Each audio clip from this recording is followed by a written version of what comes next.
Apparently, millennials as a generation, which is a group of people who were born approximately 1984 and after, are tough to manage. And they're accused of being entitled and narcissistic and self-interested, unfocused, lazy. But entitled is the big one. And because they confound leadership so much, what's happening is leaders are asking the millennials, what do you want? And millennials are saying, we want to work in a place with purpose, love that. We want to make an impact, you know, whatever that means. We want free food and beanbags. And so somebody articulates some sort of purpose, there's lots of free food and there's beanbags, and yet for some reason, they're still not happy. And that's because there's a missing piece. What I've learned, I can break it down into 4 pieces, right? There are four things, 4 characteristics. One is parenting, the other one is technology, the third is impatience, and the fourth is environment. The generation that we call the millennials, too many of them grew up subject to, not my words, failed parenting strategies, you know? Where, for example, they were told that they were special all the time. They were told that they could have anything they want in life, just because they want it. They were told, some of them got into honors classes not because they deserved it, but because their parents complained. And some of them got A's not because they earned them, but because the teachers didn't want to deal with the parents. Some kids got participation medals. You got a medal for coming in last, right? Which the science we know is pretty clear, which is it devalues the medal and the reward for those who actually work hard, and it actually makes the person who comes in last feel embarrassed because they know they didn't deserve it, so it actually makes them feel worse, right? So you take this group of people, and they graduate school, and they get a job, and they're thrust into the real world, and in an instant, they find out they're not special, their moms can't get them a promotion, that you get nothing for coming in last, and by the way, you can't just have it because you want it. And in an instant, their entire self-image is shattered. And so you have an entire generation that's growing up with lower self-esteem than previous generations. The other problem, to compound it, is we're growing up in a Facebook, Instagram world. In other words, we're good at putting filters on things. We're good at showing people that life is amazing even though I'm depressed, right? And so everybody sounds tough, and everybody sounds like they got it all figured out. And the reality is there's very little toughness, and most people don't have it figured out. And so when the more senior people say, well, what should we do? They sound like, this is what you gotta do. And they have no clue, right? So you have an entire generation growing up with lower self-esteem than previous generations, right? Through no fault of their own, right? They were dealt a bad hand, right? Now let's add in technology. We know that engagement with social media and our cell phones releases a chemical called dopamine. That's why when you get a text, it feels good, right? So, you know, we've all had it where you're feeling a little bit down or feeling a bit lonely, and so you send out 10 texts to 10 friends, you know, hi, hi, hi, hi, hi, because it feels good when you get a response, right? It's why we count the likes, it's why we go back 10 times, and my Instagram is growing slower. Did I do something wrong? Do they not like me anymore, right? The trauma for young kids to be unfriended, right? Because we know when you get a hit of dopamine, which feels good. It's why we like it, it's why we keep going back to it. Dopamine is the exact same chemical that makes us feel good when we smoke, when we drink, and when we gamble. In other words, it's highly, highly addictive, right?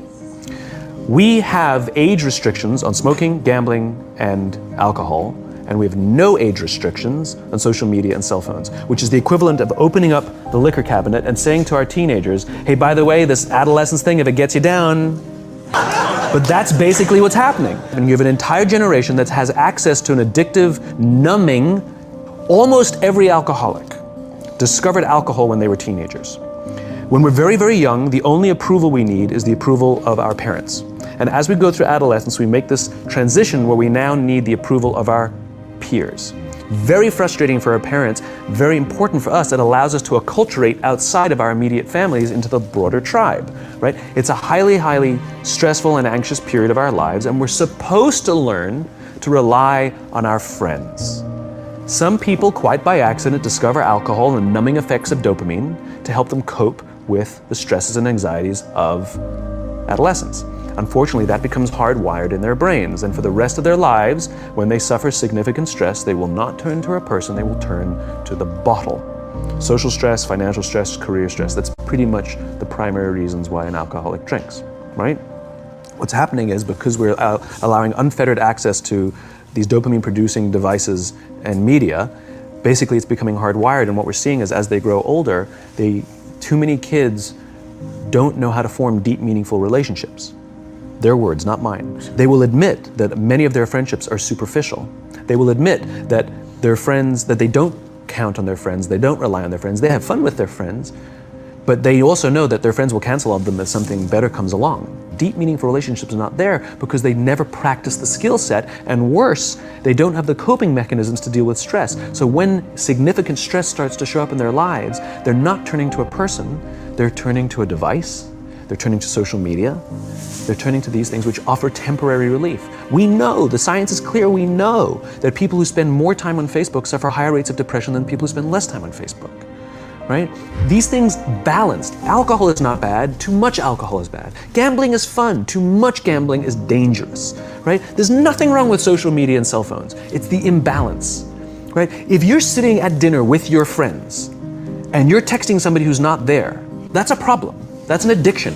If you're sitting in a meeting with people you're supposed to be listening to and speaking, and you put your phone on the table, face up or face down, I don't care, that sends a subconscious message to the room that you're just not that important to me right now, right?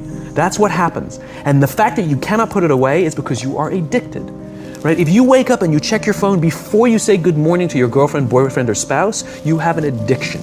And like all addiction, in time, it'll destroy relationships, it'll cost time, and it'll cost money, and it'll make your life worse.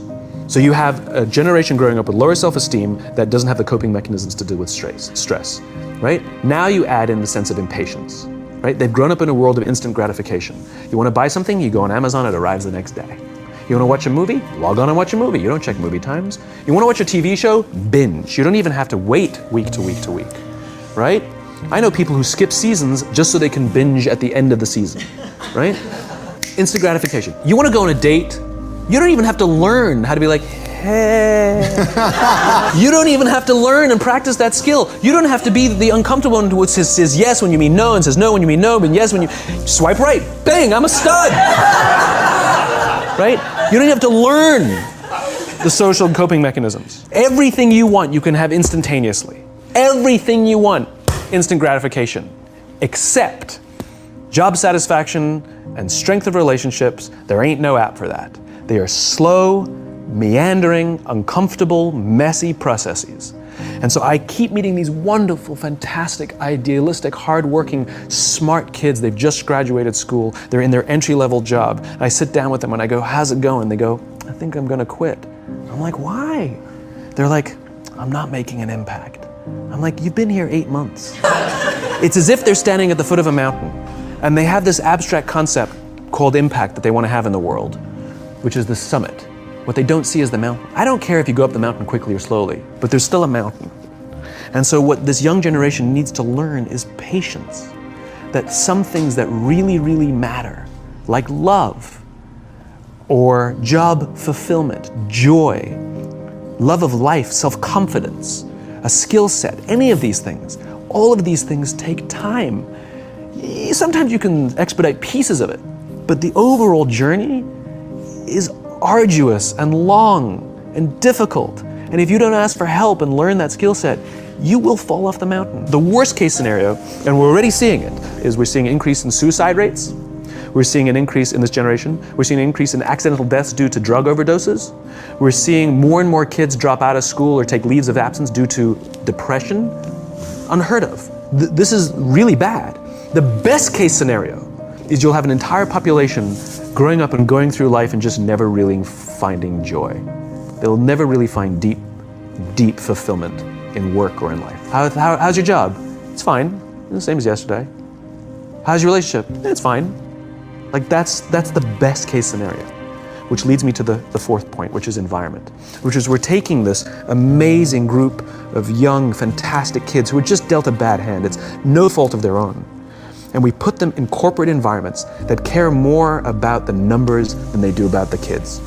They care more about the short-term gains than the long-term life of this young human being. We care more about the year than the lifetime. And so we are putting them in corporate environments that aren't helping them build their confidence, that aren't helping them learn the skills of cooperation, that aren't helping them overcome the challenges of a digital world and finding more balance, that isn't helping them overcome the need to have instant gratification and teach them the joys and impact and the fulfillment you get from working hard on something for a long time that cannot be done in a month or even in a year. And so we're thrusting to them in corporate environments, and the worst part about it is they think it's them. They blame themselves. They think it's them who can't deal. And so it makes it all worse. It's not. I'm here to tell them it's not them. It's the corporations, it's the corporate environments, it's the total lack of good leadership in our world today that is making them feel the way they do. They were dealt a bad hand, and I hate to say it, but it's the company's responsibility. Sucks to be you, like we have no choice. This is what we got, and I wish that society and their parents did a better job. They didn't. We're getting them in our companies, and we now have to pick up the slack. We have to work extra hard to figure out the ways that we build their confidence. We have to work extra hard to find ways to teach them the social skills that they're missing out on. There should be no cell phones in conference rooms. None. Zero. And I don't mean the kind of like sitting outside waiting to text. I mean like when you're sitting and waiting for a meeting to start, this is what we all do. We all sit here and wait for the meeting to start. Meeting starting? Okay. And we start the meeting. No, that's not how relationships are formed. Remember we talked about it's the little things?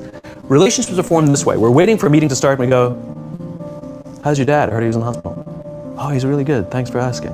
He's actually at home now. Oh, I'm really glad. It was really amazing. I know, it was really scary for a while. That's how you form relationships.